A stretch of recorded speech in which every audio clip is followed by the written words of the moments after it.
đăng ký theo dõi kênh để xem thêm nhiều video mới hơn, giúp mình đạt 1000 subscribe nhé.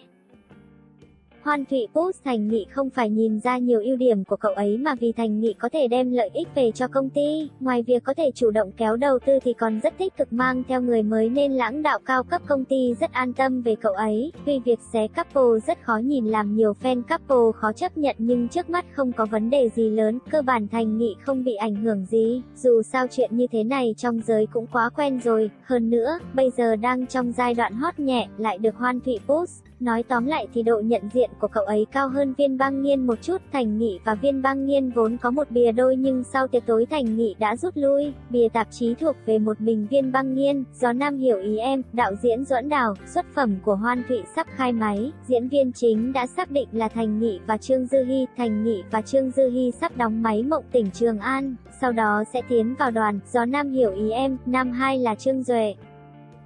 Hợp tác giữa Hứa Khải và Hoan Ngu sắp đến hạn, liên tục nhận phim tự chế của công ty khiến cậu rất muốn rời khỏi Hoan Ngu. Vu Chính không muốn để cậu rời khỏi, hy vọng cậu tái tục hợp đồng. Hứa Khải đang liên hệ những công ty quản lý khác trong giới.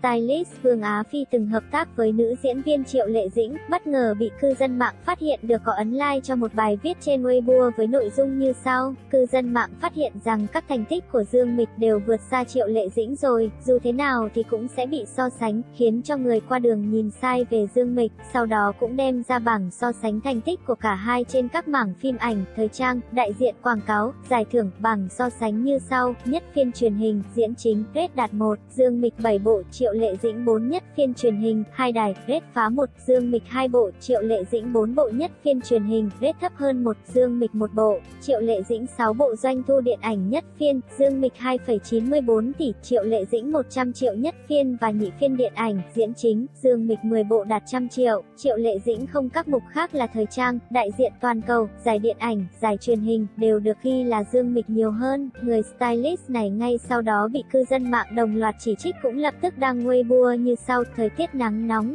dễ bị trượt tay, thật là ngại quá, không cần hiểu lầm, mọi người nhớ giữ người mát mẻ nhé. Gần đây Dịch Dương Thiên Tỷ bị rất nhiều bản thảo hắc về phương diện nhan sắc. Đoàn đội hiện tại của cậu hợp tác với đoàn đội tạo hình rất nổi danh trong giới. Trước đó tham gia hoạt động bị chê cùng tạo hình nhưng tỷ lệ dáng người không bằng tuyển tú đỉnh lưu. Đoàn đội của cậu đã nói chuyện với đoàn đội tạo hình, về sau sẽ chọn tạo hình và trang điểm thích hợp với cậu. Hiện tại duyên người qua đường của cậu rất tốt, hắc về nhan sắc cũng không ảnh hưởng gì đến cậu. Tác phẩm là lực lượng lớn nhất của nghệ sĩ, em của thiếu niên, đã hỗ trợ cho cậu rất nhiều. Nhiệt độ và danh khí đây chính là nhảy đường phố 3 cao hơn so với 2 mùa trước. 4 vị đạo sư dựa vào chương trình này mà gom thêm rất nhiều fan. Mùa này mời đạo sư lưu lượng nhiều hơn 2 mùa trước. 2 mùa trước chỉ có Dịch Dương Thiên Tỷ là lưu lượng lớn, mùa này tăng thêm lưu lượng nhiệt độ rất cao của đạo sư giúp chương trình tuyên truyền miễn phí. Ngoại trừ các chương trình tuyển tú mùa hè năm nay thì chương trình này là một trong những chương trình ra vòng nhất. Youku kiếm lời rất nhiều tiền từ chương trình. Hiện tại chương trình dự định chuẩn bị mùa thứ 4. 4 người vẫn nằm trong danh sách nghệ sĩ mà chương trình muốn mời. Chương trình đã diễn ra trận chung kết. Trải qua chương trình đa phần chỉ có đạo sư gom thêm fan, tuyển thủ không gom nhiều fan bằng chương trình The Rap of China. Quán quân cầm lấy tài nguyên và danh khí, nhiệt độ cũng không bằng quán quân The Rap of China. Văn Kỳ và Dịch Dương Thiên Tỷ đang tiếp xúc vai nam nữ chính movie Khu rừng Trùng Khánh của đạo diễn Vương Gia Vệ.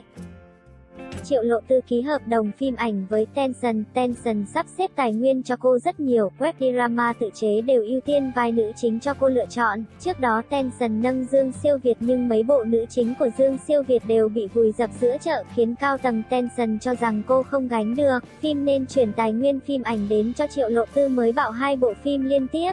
Nhiệt độ của Yêu Em từ Dạ Dày không tệ, bên phía đoàn phim cũng chịu nện tiền tuyên truyền. Hiện tại nhược điểm của cô là tài nguyên thời thượng và thương mại. Cao tầng Hòa Tụng rất thích kiểu ngoại hình ngọt ngào lại có duyên người qua đường cao và có khả năng gánh phim như Triệu Lộ Tư. Giới thiệu cho cô vài tài nguyên tạp chí và thương mại, dự định ký hợp đồng thương mại với cô, còn công khai buộc chặt cô với Triệu Lệ Dĩnh để marketing tăng nhiệt. Đoàn đội của Triệu Lộ Tư rất muốn phát triển theo con đường của Triệu Lệ Dĩnh, cũng rất hài lòng đối với tài nguyên của Hòa Tụng. Về sau những tài nguyên mà Hòa Tụng cho Triệu Lệ Dĩnh không hài lòng thì sẽ sắp xếp cho Triệu Lộ Tư. Thả Thí Thiên Hạ, Dương Dương, Triệu Lộ Tư, Lưu Học Nghĩa.